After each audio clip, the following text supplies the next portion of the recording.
Tariq bin Ziyad. Tariq bin Ziyad, page number 89. We will see some personalities as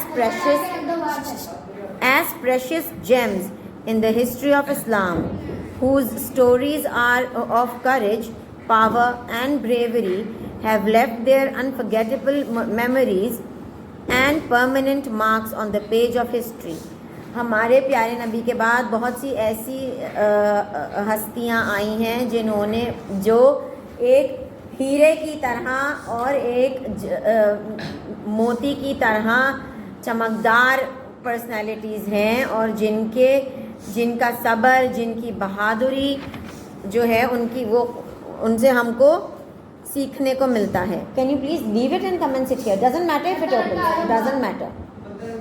no, leave it, come and sit here. Tariq bin Ziyad was such a brave and fearless mujahid. Tariq bin Ziyad जो थे वो बहुत बहादुर और fearless मतलब निडर थे, बिल्कुल भी डरते नहीं थे. The achievements of Tariq bin Ziyad रज़ी अल्लाह ताला अन्हो will continue to warm the hearts of the Muslims till the end of the world. He is reckoned among the best commanders of Islam.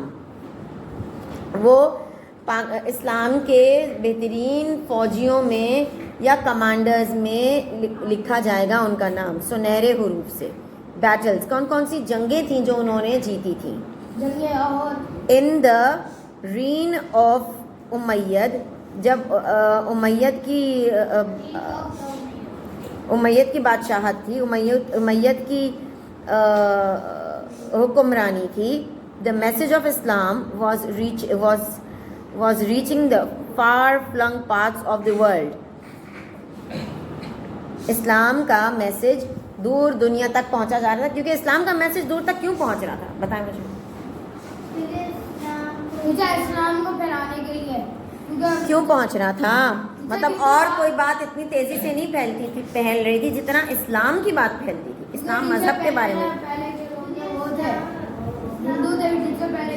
अच्छा, आप बताएं. देखो, सच्चा हमें कैसे पता चलेगा कि सच्चा क्या है, झूठा क्या है? इस्लाम का मजहब is basically based on humanity. इंसानियत पे बेस करता है पूरा इस्लाम का मजहब कि भाई किसी का सब साथ हमेशा उसमें यही लिखा जाएगा. प्यारे नबी से भी हमने यही देखा है कि प्यारे नबी की ज़ात से जैसे हम सुनते हैं प्यारे नबी का नाम तो हमारे दिमाग में यही आता है कि सबसे ज़्यादा नरम दिल, मोहब्बत करने वाले, लोगों को मदद करने वाले, अपनी चीज़ लोगों को दे देने वाले, दूसरों के प्रॉब्लम सॉल्व करने वाले, किसी से लड़ाई ना करने वाले बल्कि लड़ाइयों को ख़त्म करने वाले, ऐसे. और मज़हब भी यही था. जब हमने कल फिल्म देखी थी उसमें ये दिखाया था ना कि वो रात को इबादत करके जब हज़रत ज़ैद घर आए थे तो उनकी माँ बाप परेशान थे कि तुम किधर थे सारी रात और तुम मोहम्मद के साथ मत बैठा करो, है ना. जब उनके हाथ से बुत टूट गया था तो वो डर गए थे. यस और नो? तो उन्होंने कहा कि मोहम्मद कहते हैं कि लड़कियों को जिंदा दफन नहीं करो. अगर लड़की किसी के घर पे तो फिर उसकी अम्मी ने कहा हाँ मेरी भी 2 बड़ी बहनों को जिंदा दफन किया था और जब मैं पैदा हुई तीसरी बेटी तो मेरे बाप से ये हिम्मत नहीं हुई उसकी कि अब तीसरी दफ़ा भी मुझे दफन कर दे. कुछ लोगों के यहाँ तो अल्लाह सिर्फ बेटियां ही देता है, तो फिर क्या वो अपने सारे बच्चे दफन कर दें? तो इस वजह से वो माँ बाप भी कन्विंस हो गए थे कि हाँ मोहम्मद सही कह रहे हैं. अब सोचें, अपने ऊपर रख के सोचो, अगर आपकी बहन पैदा हुई और अभी हम मोहम्मद सल्लल्लाहु अलैहि वसल्लम मतलब अभी हम लोग उस ज़माने में हैं, ठीक है, अभी मोहम्मद सल्लल्लाहु अलैहि वसल्लम नहीं इस्लाम का मैसेज लेकर आए थे, तो क्या हमारी बहन पैदा होती तो क्या हम उसको दफन होने देते? होने ही देना था, होने देना पड़ता, क्योंकि वहाँ पर और कोई ऑप्शन ही नहीं थी. रूल ही यही था कि बेटी पैदा हो तो दफन हो जाओ. तो ना तो मैं होती, ना तो यहाँ पे जो गर्ल्स बैठी हुई हैं वो पढ़ रही होती.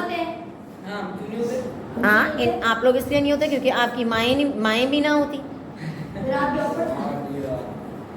देखो ना ऐसे. तो वो यही कह रही थी ना कि देखो, अगर उसको भी ज़्यादा जैद को भी वही कह रही थी कि तुम भी पैदा ना होते क्योंकि मेरा बाप तो मुझे तीसरी दफ़ा में ना मेरा बाप मुझे लेके भाग गया था कि भाई मैं अपनी बेटी दफन नहीं करूँगा। और आज भी उस कब्रिस्तान जिसमें ज़िंदा बेटियों को दफन किया जाता था, उसमें इतनी कोशिश हो रही है कि कंस्ट्रक्शन हो, कोई बिल्डिंग बन जाए वहाँ, जैसे खोदते खून निकलता है, जैसे ही उसमें कोई सरिया अंदर बैठता ही नहीं है, वो ऐसे ही रह गई है ज़मीन। सोचें कितनी बच्चियों की जानें उसकी वजह से ख़त्म हुई हैं। तो कौन से फितने को,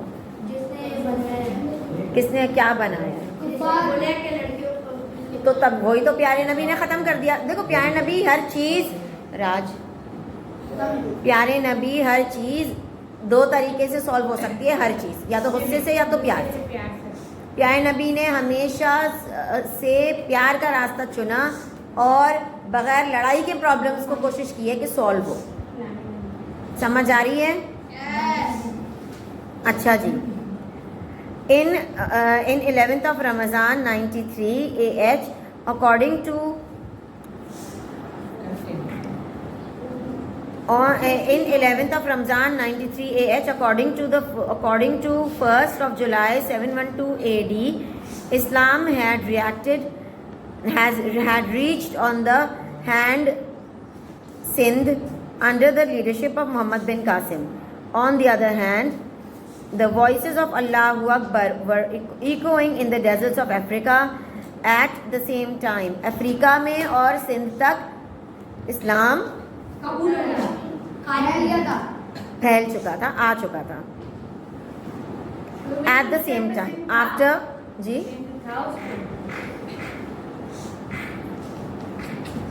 at the step कायदे आज़म तो अभी तो थोड़े दिनों पहले ही तो उनका मतलब 70-80 साल पहले तो उनका इंतकाल हुआ है। हाँ ये थोड़े दिन हुए, ये तो बहुत पुरानी बात कर रहे हैं ना हम।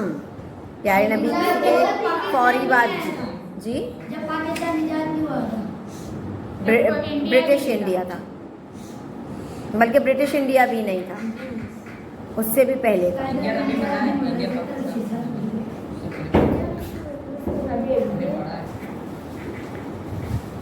After the establishment of the Islamic Empire in Africa, the Muslims moved to conquer the Europe.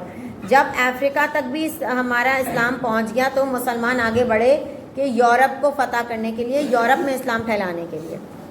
Spain, a European country, was under the Christian Empire. Its oppressive ruler, Roderick, was breaking down mountains of oppression on his own people.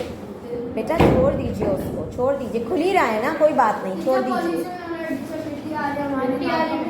नहीं ऐसी भी मिट्टी नहीं है, रख दीजिए, छोड़ दीजिए बेटे।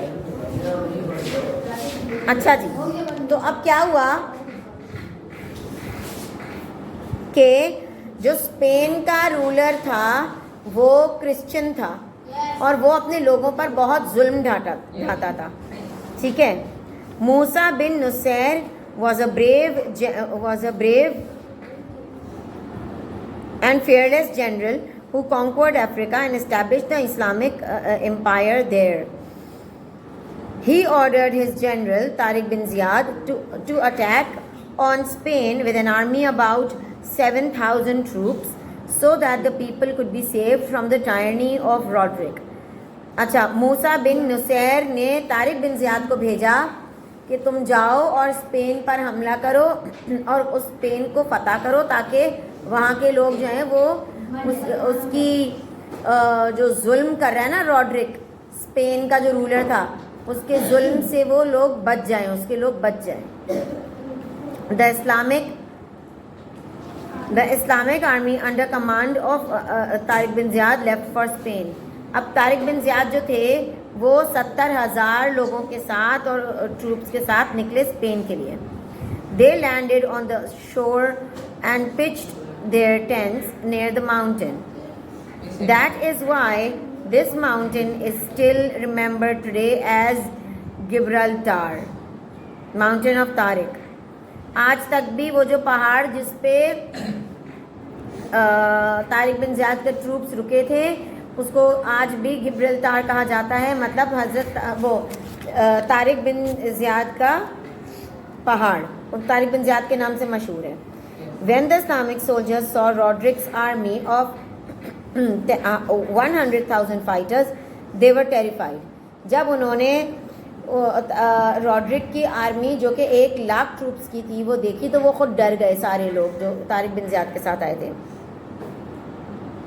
For this reason, Tariq bin Ziyad asked Musa bin Nusayr to send more reinforcement.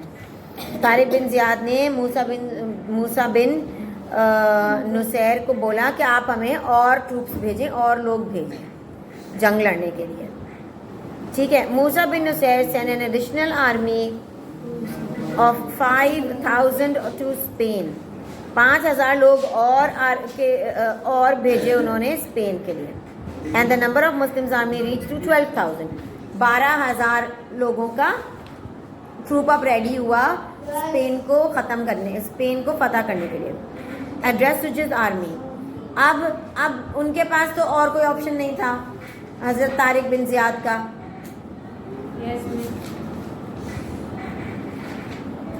Tariq bin Ziyad ने अपने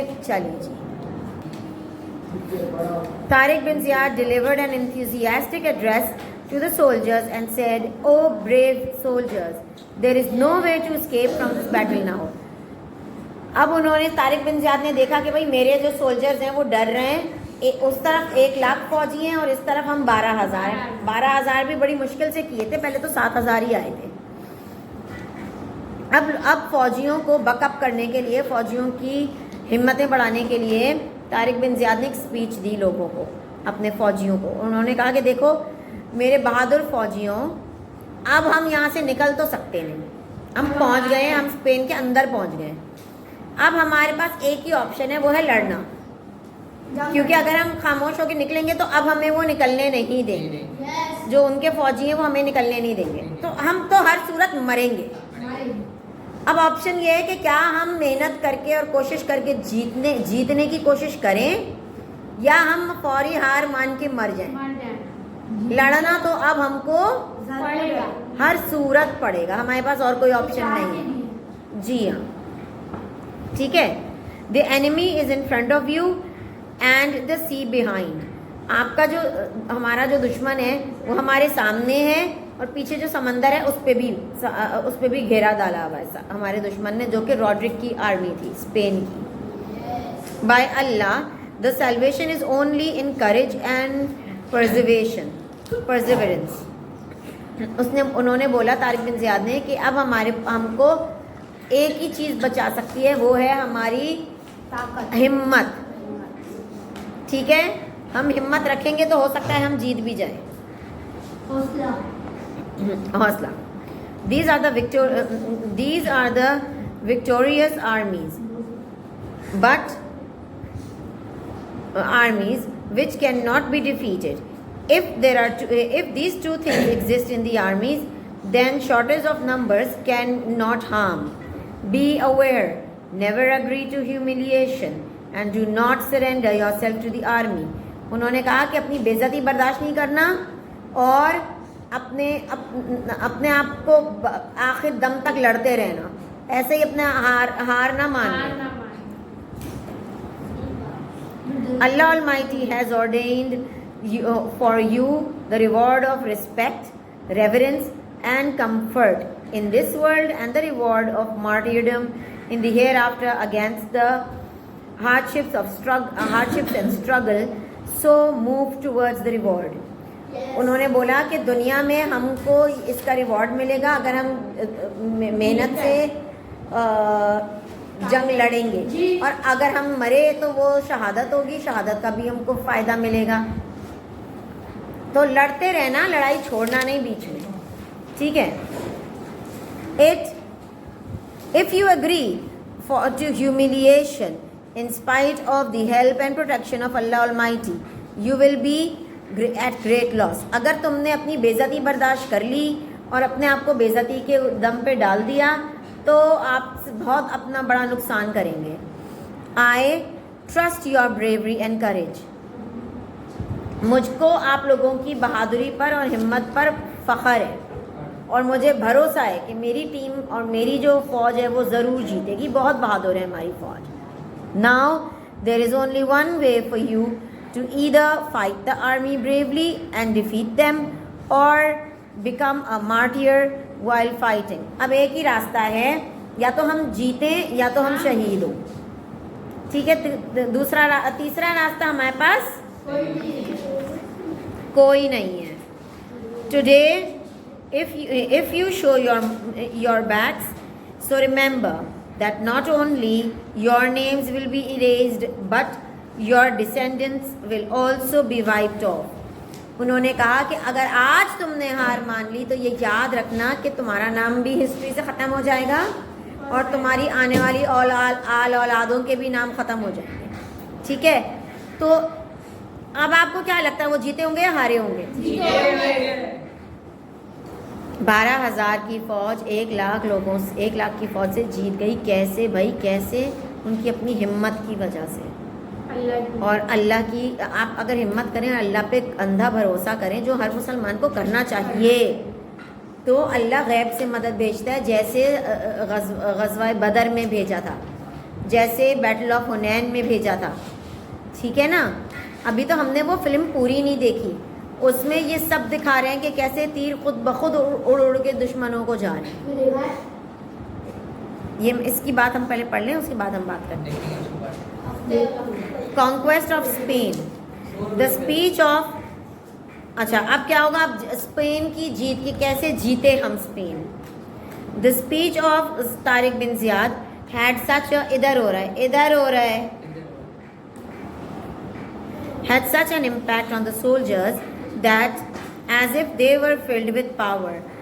हज़रत तारिक बिन ज़ियाद की जो स्पीच थी, जो बात थी, वो इतनी बाअसर थी कि फ़ौजियों ऐसा फील किए कि जैसे उनके अंदर किसी ने पावर भर दी हो.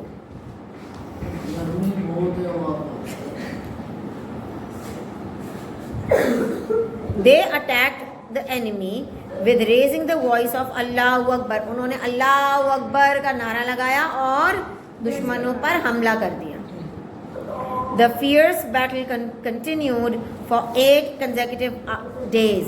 8 दिन मुसलसल ये जंग चलती रही, दिन रात 8 दिन. At the end, the Muslims had to surrender. At the end, the Muslims conquered the fort with their tireless spirit and determination.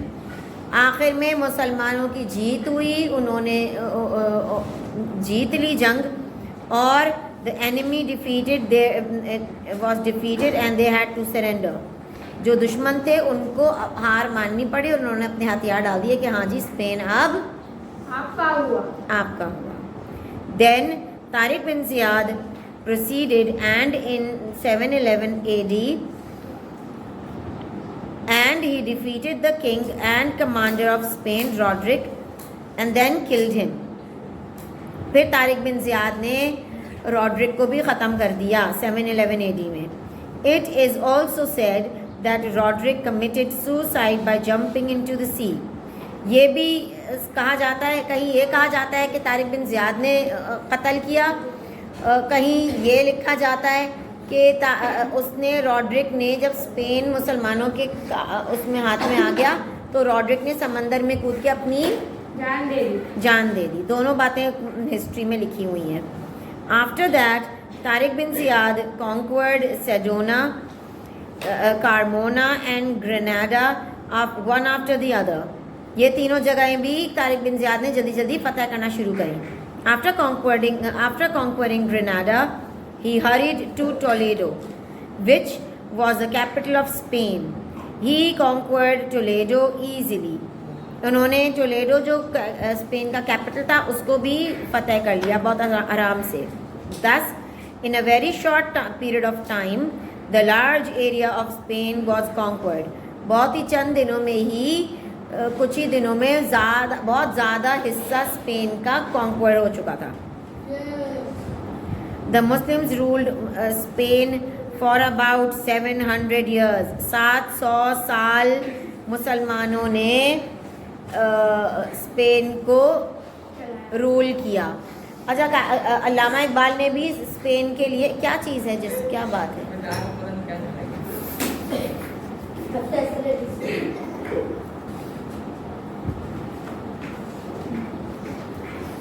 अल्लामा इकबाल ने एक नज़म लिखी है Hispania. Hispania was the old name of Spain, और लोगों को, मुसलमानों को बताया है कि कैसे हर गली में स्पेन की, हस्पानिया की अजानों की आवाज़ें आती थीं, कैसे मुसलमान वहाँ पर आराम से और पुरसुकून ज़िंदगी गुजारा करते थे, और कैसे लोग जो हैं वो इस्लाम खुलेआम प्रैक्टिस करते थे और बग़ैर किसी फेयर के, बग़ैर किसी डर के।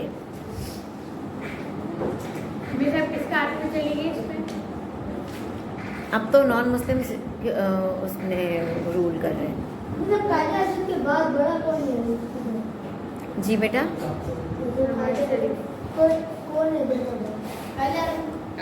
कायदे Azam is the founder of Pakistan.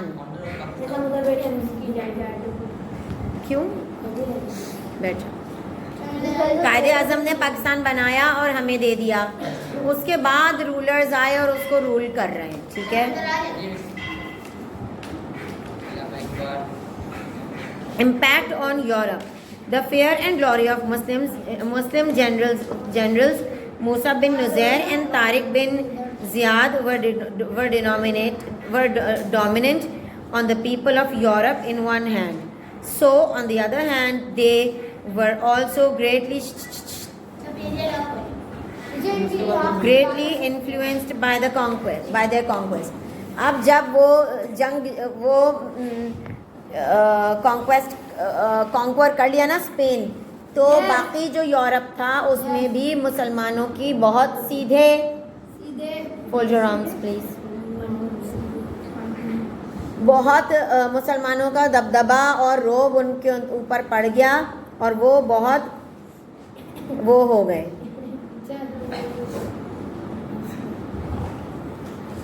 ठीक है। Besides this, before the arrival of Muslims in Europe, the people of Europe were in darkness and ignorance. इस्लाम से पहले यूरोप के लोग जो थे वो बहुत अंधेरों में रहते थे, मतलब उनके दिलों में रोशनी नहीं थी, ठीक है, उनको अच्छाई बुराई का इतना पता नहीं था। The Muslims spread the network of, don't do that with the chair. Okay. The Muslims spread a network of modern sciences. अच्छा, मुसलमान जो थे ना वो सब पढ़े लिखे भी थे और आगे बढ़ते थे, तो उन्होंने यूरोप में फैल के साइंस की मॉडर्न चीज़ें भी इजाद करना शुरू करी, रिसर्च करना शुरू करी, and institutions for them and introduce them to medicine, astronomy. उन्होंने दवाइयाँ और साइंस बताना शुरू करी, आसमान की खलाई बातों के बारे में, उनके फैक्ट्स के बारे में बताना शुरू किया, एस्ट्रोनॉमी पढ़ाई, केमिस्ट्री पढ़ाई, and many other modern sciences. Muslims also made them aware about the new style of construction. नए तरीके की कैसे बिल्डिंग्स बनेंगी, किस तरह होगा, ये सब भी मुसलमानों को पता था, उन्होंने उसको यूरोप में सिखाना शुरू किया। Why? What is wrong with you?